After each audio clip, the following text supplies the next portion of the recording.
Okay, we are back live with another Between the Pages book chat. And today we have fantasy romance author Madilynn Dale with us today, and she's here to talk about her Fae Shifter series. And now I'm going to turn it over to her and let her introduce herself. So take it away. Hi, everyone. It is a pleasure to be here today. I'm so excited to chat with you guys. I am Madilynn Dale. I'm a fantasy, romance, and paranormal book author. I have 5 published books and a couple of short stories now. My 5th one, The Blood King, which is the 4th book in the Fae Shifter series, dropped last week. And the Fae Shifters series has been my main focus for the past year. It follows main character Liz as she discovers a monumental family secret and is thrust into this whole new world of magic. She makes a lot of new friends, discovers new family, and finds romance along the way in preparation to take on all of these evil beings that have been around for years. Some of them are immortal and have been around since the beginning of time. So I hope you guys check it out. So, is the focus on the Fae characters on the like the darker side of the Fae? It is a little bit darker because I have interwoven bits and pieces of more like evil focused Fae, skinwalkers, and tied them into shifters and just all kinds of different characters making up the evil people in the novel. But there's also lighter aspects too, with just like a little bit of shifter romance, and it's kind of a mixed match because there are shifters that are Fae born and Fae mixed, and there's some that are skinwalker born and that are descendants from skinwalkers and shifters. Okay. So, do you mix and match the folklore and the mythology, or is it all taken from a certain culture? It's kind of all mixed and matched. This idea for this story kind of came from a dream I had when I was pregnant, and it was very off the wall kind of thing, but it's got a little bit of Native American culture. I've tried to stick with that because the main setting in the story is based out of Oklahoma. It doesn't have a whole lot of Native American tradition or history in it, but just bits and pieces. Yes, well, I'm assuming they're the bits and pieces are related to the skinwalker Yes. aspects of the. Yeah. Okay. So, now it's a fantasy romance, but I'm assuming it's sort of like an urban fantasy romance in a modern day setting, right? Yes, it is, and it ties in a little bit. The stuff in the Fae realm is more kind of like similar to like past kind of stuff. They don't have a lot of electricity based stuff, but it runs on magic. Oh, that's cool. Well, I could see why you wouldn't want to invent electricity if you use magic. Yeah. It seems to work better for them in the Fae realm than it does in the human realm. Anyway, do you use the traditional I'm trying to figure out the word. So I want to say kryptonite because, but like, do they have thank you. That's the word I was looking for. Weaknesses. Do they have the traditional weaknesses like iron and stuff like that? They have magical weaknesses, but not so much iron in the stories. Trying to think of which book it is. 3 and 4, it mentions weapons that have been developed to take out the stronger Fae, because there are dragon Fae mentioned in the story, and they're the higher, stronger, powered beings of the Fae, and they're more indestructible compared to the regular Fae. Most of the royal Fae have stronger powers than the rest of them, but they're not so much like iron and stuff is their weakness, but there are things that are their weaknesses, kind of similar to like mortal things like love and whatnot. Okay, so you put your own kind of spin on it then. Yeah, I kind of made it my own just to be creative, to make it fun. Okay, so tell us a little bit about the main character, what she like. Liz is very spunky, outgoing. She, at the start of the series, is an overworked physical therapist assistant. She has no control of her stress, can't manage it, is overwhelmed. She's still trying to grieve the passing of her mother because her mother passed away from cancer. And she takes a leap of faith. She's offered a job while she's trying to tend to her grandmother's cabin where her mother lived. And it's like, hey, we're going to try this out. I feel more relaxed. I can try to lead a calmer, slower lifestyle where maybe my health is better, my stress levels are more manageable. And she does that. And it kind of changes her. She finds out she's got family she doesn't have, and she has to deal with that. She discovers she's royalty, but more so than what she thought, and is thrust into the life of a princess. But things kind of take a darker twist when her half-sister tries to kill her. Yeah, that's a dark twist, all right. Yeah. And it's just, it kind of shows the jealousy between siblings, because the younger sister, neither one of them had any idea the other existed. And then lo and behold, here comes the sister on the scene. So all of this stuff is taken away from the younger sister. And of course, Liz doesn't really know what to do with it because she's always had to take care of herself, always been an only child, had to take care of her, take care of her mom, and basically fend for herself. And now she's like got people waiting on her and protecting her. And she's like, what is going on? Okay, so what was the hardest scene or type of scene for you to write in the series? Oh, there's a scene in book 4 that dropped last week that I struggled to write. I'm going to try not to give too much away on it, but like I had to step back and like pull myself together after I wrote it because I wanted to sit down and cry because I was just like, I can't believe I just wrote that. Like, why did I do that? But it made the story so much better. And I actually had to step away from the manuscript for like a day or two before coming back to write it, to finish writing that post scene after that big event happened, because it killed me. It really did.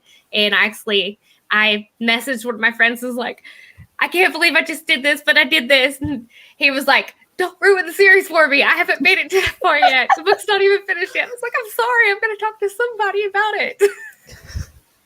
Okay, so do you often react to emotional scenes like that, or is it just sometimes yes, sometimes no? There's another scene in a novel I've written.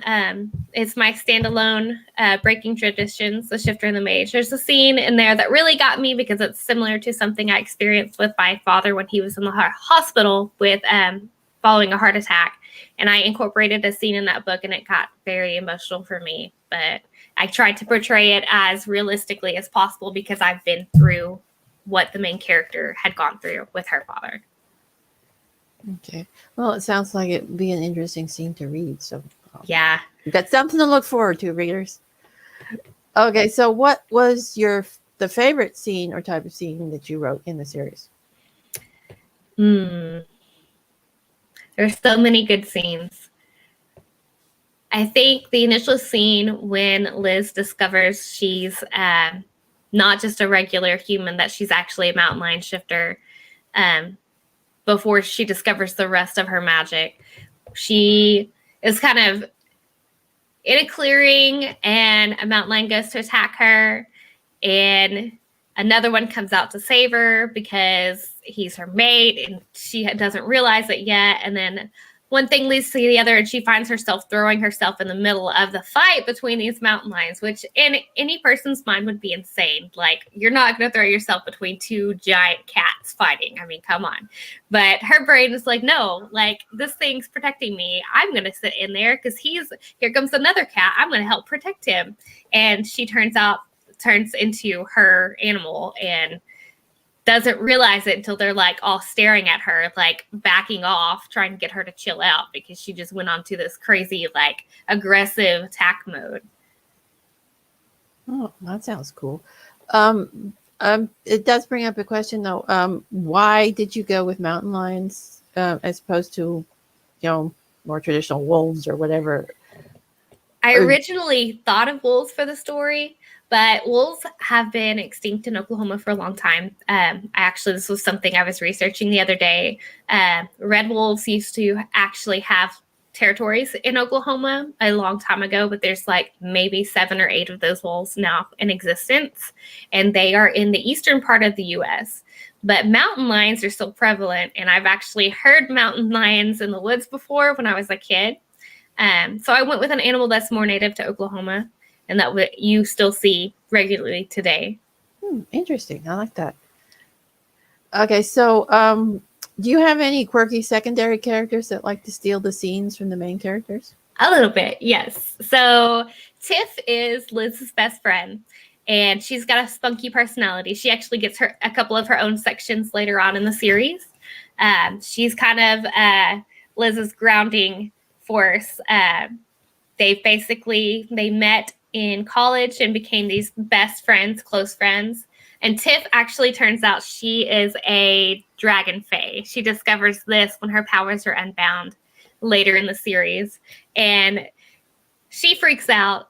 Liz is trying to calm her, but like it's just the back and forth of the two trying to like help each other but also trying to accept their own changes. Like, holy crap, here's this new world we're in. It's hilarious. So Tiff steals the show on occasion because she's a little more mouthy and like, I don't care what people think, versus Liz is a more laid back and like, I'm not going to do that. So. And for the record, if I found out I was a dragon fae, I would not freak out at all. She does. She kind of like goes into shock. It's hilarious. So, and it's funny how it all happens. I actually saw that scene playing in my head over and over and over again before I got to the point I could write it. And I finally got to it. I was like, oh gosh, we're finally here. And then I have to start another book. So. Okay, so what are your characters afraid of? Liz is afraid of letting the people she loves down. Like, she doesn't want to let anybody down. That is probably one of her weakest things, is she is afraid of failure. And Tiff also is afraid of letting people down. Like, they kind of have that in common because they've had to be on their own so long. They've had to please so many people to get to a position in life where they could be stable and be okay.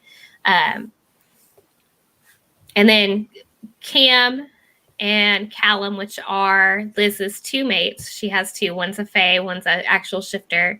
They're afraid of losing her. They still want to protect their people, but their biggest thing is they're afraid of losing her. And there's a lot of that stuff that goes on in book 4. Their fears really come out, but there's also more involved because in book 4, children come into play. So it was kind of fun to write in the whole aspect of them having children together, and it really strengthened them. Oh, interesting. That's something you don't always see in a fantasy romance either. So yeah, I like it's a little bit of a spin. So book 4 it took a whole, like, it's preparing for more to come on after that one. It's kind of turning the tables a little bit for the characters. Okay, so which character would you like to hang out with in real life? Ooh. Liz would be awesome, but I based a lot of her personality traits off of some of my best friends. So I could definitely feel comfortable and have fun hanging out with Tiff. Plus, a dragon shifter, I could convince her to let me ride on her back and fly through the sky. Okay, so do you have a favorite character? And you can say no if you want to. Liz is absolutely my favorite character. She has a lot of similar personality traits to me, but she's also, I feel like she's a better person than I am because she takes on so much and handles it so well. Okay, so obviously you write fantasy and fantasy romance, paranormal. So are there any other genres that you want to branch out into or have branched out into? I would like to branch out into horror. Maybe eventually. I've actually put in a piece to hopefully one day be featured in a nonfiction section about notes to yourself, just like things for self-care. Because that's one thing I've kind of tried to incorporate into Liz's story is self-care, with her taking better care of herself. But yeah, horror, a little bit of nonfiction, maybe a child's book one day, because I have a 3-year-old son. I would like to write a book for him at some point. So, if you were writing a child book, would it be about a dragon? It might, because my child actually loves dragons. So his room, we decorated it in a mix mash of Harry Potter and dragons.